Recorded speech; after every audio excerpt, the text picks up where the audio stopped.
Angkatan bersenjata Rusia rukan dan menghancurkan Super Howitzer, angkatan bersenjata Ukraina yang mendukung serangan di wilayah Kursk. Unit kelompok I Utara menghancurkan senjata self-propelled Bogdan milik angkatan bersenjata Ukraina di wilayah Sumy dengan serangan drone Lancet. Dalam 24 jam terakhir, pasukan operasional taktis dan rudal angkatan bersenjata Rusia menyerang daerah konsentrasi musuh di wilayah Sumy dan cadangan Brigade Mekanis ke-21, ke-47, dan ke-115, Brigade Marinir ke-36, Brigade Pertahanan Teritorial ke-101, ke-103, dan ke-129 Angkatan Bersenjata Ukraina, dan Brigade Garda Nasional ke-17 Ukraina di dekat Velikaya Pesarevka, Katerinovka, Konotop, Mirpolskoye, Mirpolye, Makiivka, Pavlovka, Petrovskoye, Rechki, Ulanovo, dan Frunzenka. Selama 24 jam terakhir, Angkatan Bersenjata Ukraina kehilangan sekitar 200 tentara, 7 bagian material hancur, termasuk senjata artileri, 3 mortir, 2 kendaraan bermotor, dan stasiun peperangan elektronik di wilayah Kursk dan sekitarnya. Sejak Presiden Ukraina Volodymyr Zelensky memerintahkan serangan ke wilayah Kursk Rusia, Angkatan Bersenjata Ukraina kehilangan lebih dari 20.800 tentara, 136 tank, 66 kendaraan tempur infanteri, 98 pengangkut personel lapis baja, 885 kendaraan tempur lapis baja, 584 kendaraan bermotor, 171 senjata artileri, 33 peluncur MLRS, termasuk 8 HIMARS dan 6 MLRS buatan Amerika Serikat, 9 peluncur SAM, 5 kendaraan angkut muat, 45 stasiun perang elektronik dan 9 radar anti terai, 3 radar pertahanan udara, 22 kendaraan teknik dan kendaraan lainnya, termasuk 13 kendaraan anti rintangan, 1 kendaraan pembersih ranjau UR-77, dan 3 kendaraan pemulihan lapis baja.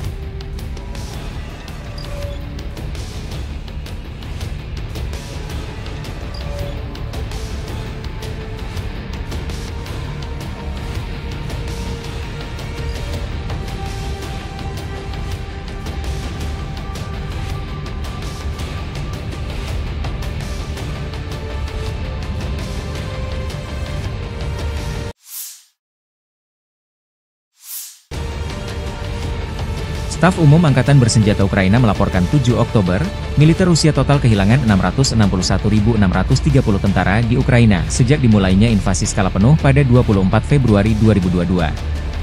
Jumlah ini termasuk 1.160 korban yang diderita pasukan Rusia hanya dalam sehari terakhir.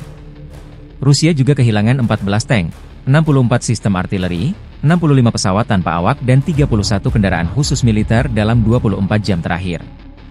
Menurut laporan militer Ukraina tersebut, pasukan Vladimir Putin total kehilangan 8.933 tank, 17.710 kendaraan tempur lapis baja, 26.102 kendaraan dan tangki bahan bakar, 19.156 sistem artileri, 1.223 sistem roket peluncur ganda, 972 sistem pertahanan udara, 368 pesawat terbang, 328 helikopter, 16.643 pesawat tanpa awak, 28 kapal dan perahu, dan 1 kapal selam. Konflik Ukraina dan Rusia memasuki tahun ketiga belum ada tanda-tanda perdamaian dua kubu.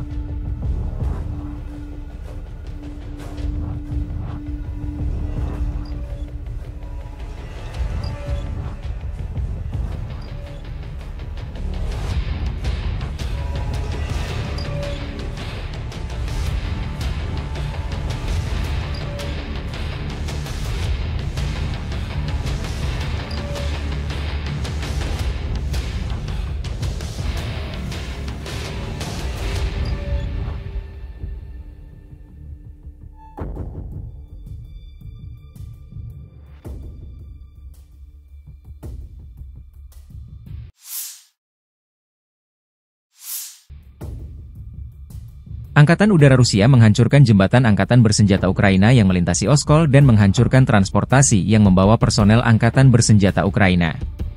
Video dirilis militer Rusia 7 Oktober.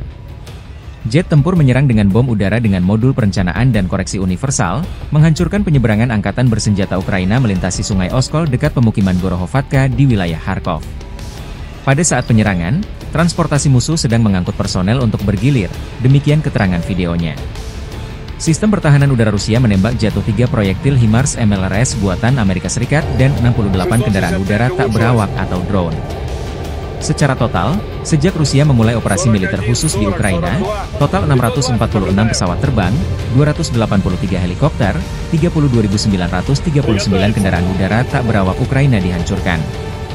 Termasuk 580 sistem rudal anti-pesawat, 18.532 tank dan kendaraan tempur lapis baja lainnya, 1.469 kendaraan tempur MLRS, 15.680 senjata artileri lapangan dan mortir, dan 26.973 unit kendaraan pendukung militer dinetralisir.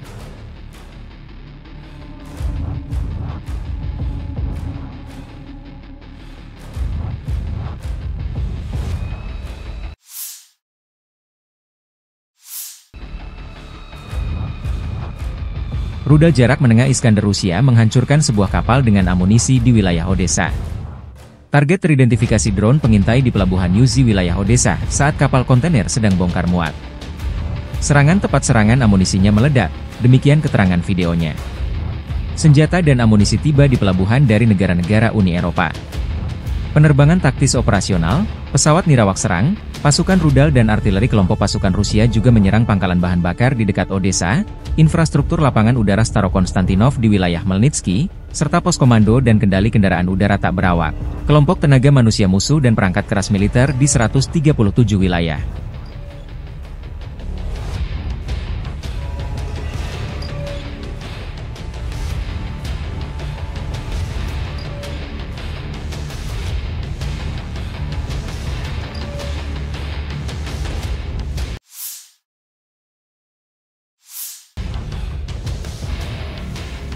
Militer Rusia merilis rekaman prajurit infanteri Rusia terlibat kontak senjata dengan infanteri Ukraina di Plavny.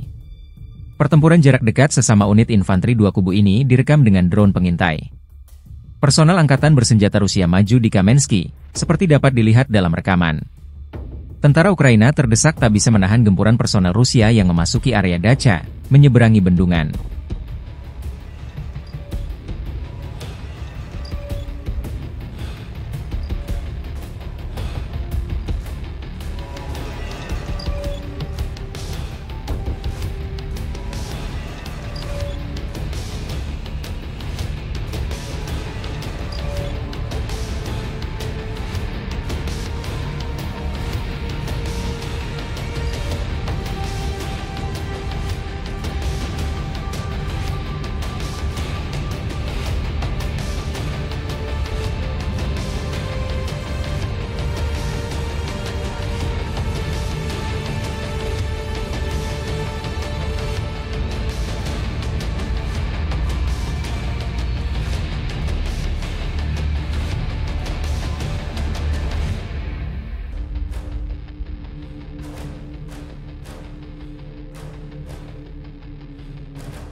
Бажаю здоров'я, шановні українці, українки. Сьогодні передусім вдячний. Presiden Volodymyr Zelensky berterima kasih kepada seluruh pahlawan Ukraina yang terlibat dalam operasi ofensif ke Kursk, wilayah Rusia.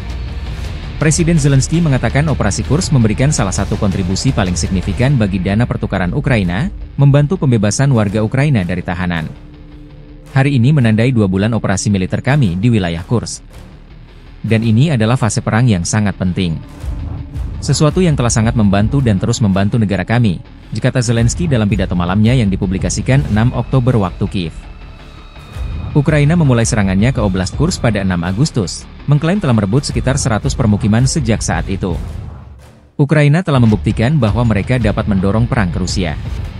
Dan dengan dukungan yang cukup dari mitra kami akan dapat menekan Rusia dengan cara yang diperlukan agar Rusia menyadari bahwa perang tidak akan menguntungkan mereka, kata Zelensky. Serangan tersebut melibatkan sekitar 15.000 tentara Ukraina yang menduduki sekitar 1.200 km persegi wilayah Rusia di wilayah Kursk. Pasukan Ukraina juga menangkap ratusan tentara Rusia.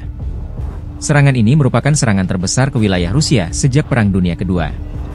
Kami akan terus memberikan tekanan yang lebih besar kepada Rusia, karena hanya melalui kekuatan kita dapat membawa perdamaian lebih dekat, kata Zelensky. Wilayah Kursk terletak di perbatasan dengan Oblast Sumy di Ukraina, yang telah mengalami serangan setiap hari sejak pasukan Rusia diusir dari oblast tersebut dan kembali melintasi perbatasan pada bulan April 2022. Oblast Sumy dan wilayah Kursk berbagi perbatasan sepanjang 245 km, 152 mil.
Штурман, звена оператор, вертолета звена Ми-28, позывной Балу. Я потомственный военный, вот. У меня отец штурман, дедушка тоже, он был инженерно-техническим составом, как бы еще во Вторую мировую войну. Вот. Ну и как бы у меня не было другого желания поступать в другие заведения, кроме как военные. Выпустился, сначала попал в один полк, потом в другой, и как бы в 2012 года уже летают на данной машине, еще до более ранних модификациях. Ми-28НМ это уже доработанная модель, как бы все плюсы и минусы были учтены, и как бы все вложено в одну модель. Очень хороший вертолет, всем нравится, кто на нем летает. Сегодня поступила задача об уничтожении пункта управления связи противника, также пункта пуска беспилотной авиации. Была поставлена задача на КП, изучил весь район полета, по месту и времени вывел вертолет, начало пуска. Все штатно, без суеты, произвели пуск, в полете ракеты опознал цель, навелся, и цель благополучно была уничтожена. Изделие 305, она же Х-39, ракета новая. Ее достоинство в том, что она опускается на удаление 15 километров, что позволяет не подходить в зону поражения ПВО противника.